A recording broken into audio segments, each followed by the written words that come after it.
Hey, how y'all doing tonight? I just finished with this grave and was just giving my bones a rest. I like working at night. It's nice and peaceful. The name is MT Graves. I'm the caretaker and digger here at the graveyard. So did you stop by to hear a yarn or two?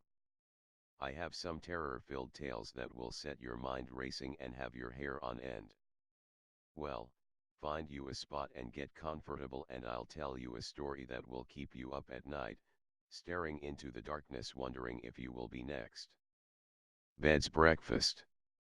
People love to go to the country.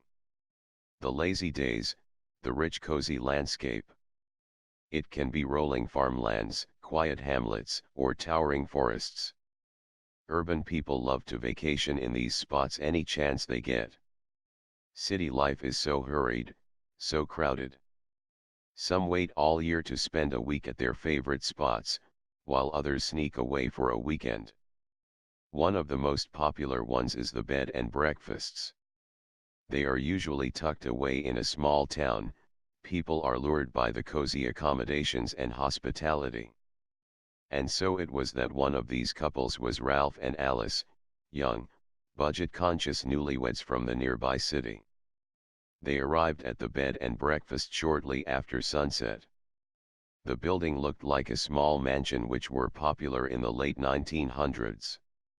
One half of the bottom floor was the B&B office, while the rest was that of an antique and thrift shop. The couple checked in, and carried their bags up to the second floor. They were looking forward to spending the first night of their honeymoon engaged in some traditional activity, but when they entered their room their gazes fell upon the king-sized bed.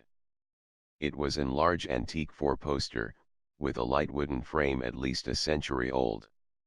The room was furnished in colonial. Beautiful antiques adorned the room. It looked like a room plucked out of an old movie. Beautiful, clean, and inviting. All thoughts of amorous activity fled as Ralph and Alice realized just how exhausted they were, from the drive as well as the pent-up stresses of months of wedding planning. With barely a word, they undressed and collapsed into the giant bed, sinking into the soft down mattress, and into a deep, comforting slumber. Alice woke up with the light of the moon shining into the window.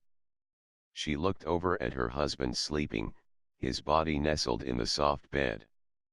She smiled at the sight of him, lying there so peacefully, but then something caught her eye. Something wasn't quite right. Slowly, impossibly, she realized what it was. Ralph wasn't merely sinking into the mattress. He was sinking through it. Most of his left leg had already vanished below the surface, and the rest of his body was following. Alice screamed, and lunged towards her husband to shake him awake. He didn't stir. She grabbed his shoulder and shouted his name, but still he remained sound asleep, sinking into the massive bed. Terrified, Alice tried to leap off the bed. Her legs, like her husband's, were already being absorbed into the mattress, trapping her. She screamed again, and struggled, but she couldn't tear herself out of the bed's grasp. Slowly, inexorably, both Alice and Ralph sank deeper. Ralph was the lucky one, for he never woke up as he disappeared beneath the surface of the bedclothes. Alice, however, was fully conscious when her face, wide-eyed and gasping for breath, finally vanished from view. Her outstretched hand was the last part of her to disappear. When the sun rose, not a trace of Ralph or Alice remained, except for their clothes and luggage on the floor. Birds sang melodically outside, greeting the new day. The morning was peaceful. The bed had had its breakfast, and the owners had more merchandise for the shop. Hope that didn't scare you too much. Just something to think about when you're in the dark, or when the power goes out. Well, I guess I've rested enough. I have more customers to attend to. Seems business is booming. See ya around.